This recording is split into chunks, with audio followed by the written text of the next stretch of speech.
everybody. And so character reference here. I'm guessing this is her black co-anchor, so Funkhauser. I think I know your heart, and I know you didn't mean it, and I also know your family. And you and your whole family came to my ordination at, Inner City Church in the city of Cleveland. Well, and that makes it better. Y'all had a great time. So I know that you didn't mean it. And my thing is, it's, you learn from it, you move on. And I think it's time for just to forgive and move on. And my prayer is that our viewers forgive and move on, because she's a good girl. She really, really is. And I know you wouldn't say anything like that, knowing that, right. It's just, but things happen. But hey, still my partner. All right? I love you. Right. Thanks, Mike. So who do you think? Who do you think wrote that? You think she was reading? Yeah, 100%. Damn Skippy, she was reading. They're like, bitch, if you ever go off the teleprompter ever again, you are so done around here. Well, I guess if her and her whole family went to an inner city church, then that makes things completely better. Yeah, you guys had a great time, so I know you didn't mean it. Yeah, no. Basically, read between the lines. Some white folk came to a black church, and everything is all right because of that. Oh, God. Okay. Well, I don't know. Hopefully, I honestly don't believe she meant it maliciously. She's just a freaking moron. And I think you should be fired from doing the news if you're proven to be as dumb as a bag of hammers. That is more reprehensible to me than being insensitive towards someone else's feelings. Like the news, you're going to have to deliver hard stuff. And you know what? Some of it's going to step on people's feelings. And the truth isn't always easy. I'm not saying racial slurs are ever appropriate, but, in terms of being, I'd rather have a smart person than a good person be the person that delivers my news. And you know what? I think she might be a good person. She might have a great family that's willing to go to inner city churches and have a great time. But you know what? I think she should be canned just for being a freaking moron. Anyways, we're not in Cleveland, so we don't have to watch her. That's okay. What else is going on in the news, Funkhauser? Well, Starbucks is going to stop selling CDs. Mm-hmm. On the plus side, if you work for the company that makes Ambien, you can probably expect a raise soon. Oh, my God. Starbucks has a record company. Like they released. Did you know Paul McCartney's last album was released by Starbucks? I did not know that. Yeah, it's true. That's quite interesting. Yeah. Caffeinated beverages are known for releasing music. AWOL Nation, that band, you know that band? They're really good. They're signed to Red Bull. They're not signed. Not to a record label, to an energy drink. And Paul McCartney went with Starbucks. So if you're a guy in a band hoping for immortal rock superstardom, and you're beating down Sony's door or A&M's door or Universal's door, maybe you should be looking at a soda pop company or some other caffeinated beverage, because it seems like a much better way to go in this day and age. What else? This just in from Walmart Records. Well, hey, no, that's already happened. That's a real thing, too? I think the last Kiss album was released exclusively. Like, Pearl Jam released their album through Target. A bunch of Guns N' Roses released theirs through Best Buy. AC/DC, I think, released theirs through Best Buy or Walmart. Like, big box department stores have exclusive album releases all the time now. And you know what? It's not... I'm pretty sure... Well, I know the Pearl Jam album that was released through Target was a #1 album. And I'm pretty sure that the AC/DC album released through either Walmart or Best Buy or whoever it was came in at #2. So, it's a legit way to... It's an incredible... It's a very forward-thinking way of doing things. I really kind of feel like it is because, well, it's just like the record label business that runs on a dinosaur of a business model that's been dead for a long time. And they're still holding on to every last red cent they can make from, milking this long since dead cash cow. But really, I think, the big box store thing, like Target releasing records, that's the way of the future. Because for a Sony Records or something like that, that's all they've got. Album sales. And nobody buys albums anymore. Like, that's the bottom line. Nobody buys albums anymore. And you sell albums. Time to get a new plan. But with Target or something like that, well... Eddie Vedder, who is viewed by Pearl Jam fans as being sort of like a bit of a paragon of virtue, Eddie Vedder went, hey, look, I know our fans are going to have some questions about us releasing an album through Target. But you know what? They sort of check all our moral boxes more so than any of the record labels we've ever been on. We're really in line with this company's values, and we really like that. Which means legions of Pearl Jam fans, of which there are plenty, they can sell out stadiums wherever they go, now go, ooh, Target equals Pearl Jam. They get that cool association built in consumers' minds. So as a marketing tool, it's an incredible thing for Target. And when people go in and buy a Pearl Jam album from Target, well, that's not all they sell.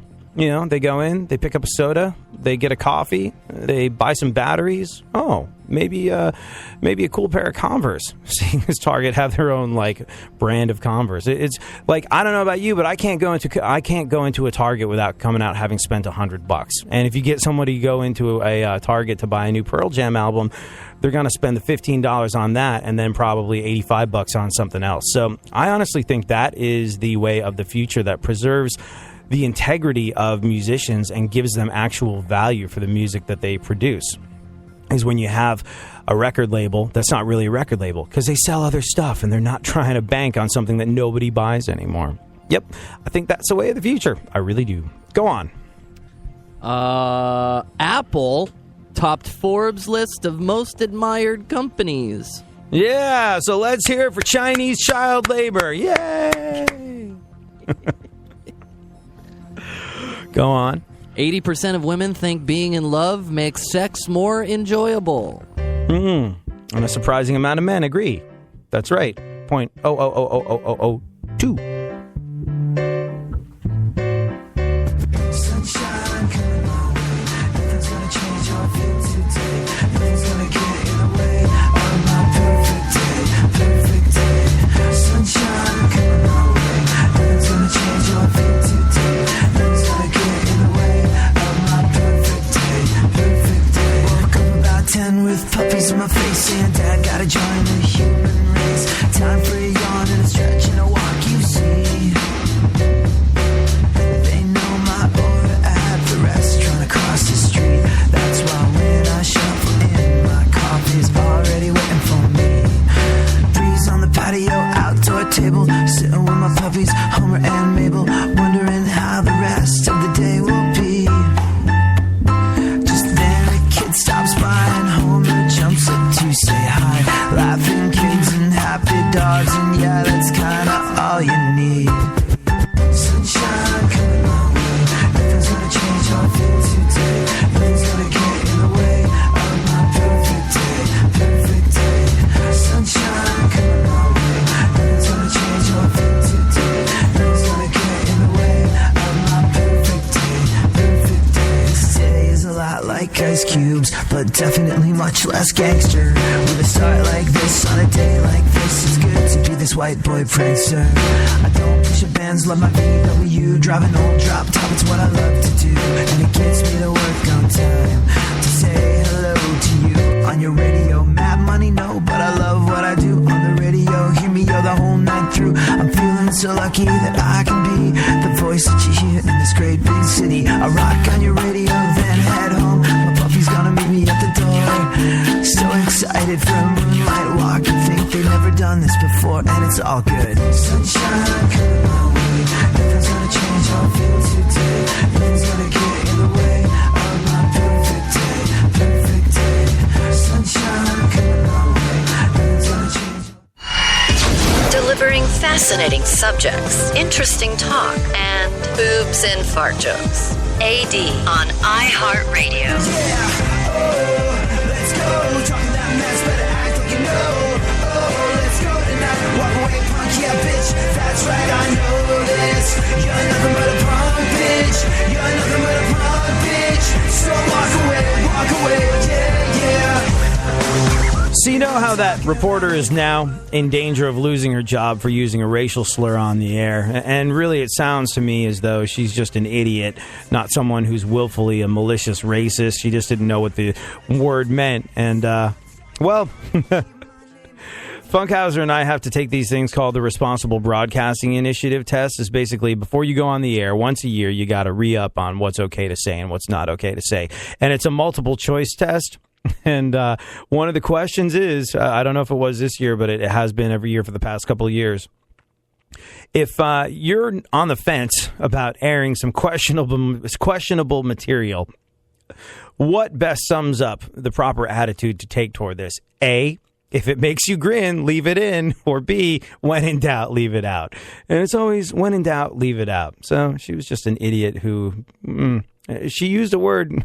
If you don't know what a word means, you probably shouldn't be using it on the air as a broadcaster. And I stand by that. There's many words that I don't fully understand the meaning of, which is why, not so much using them on the air. But she's not the only reporter to screw up something really badly. It's just she was the only reporter to screw up something racially insensitive, so she's not getting fired. All these people equally as idiotic and should be fired.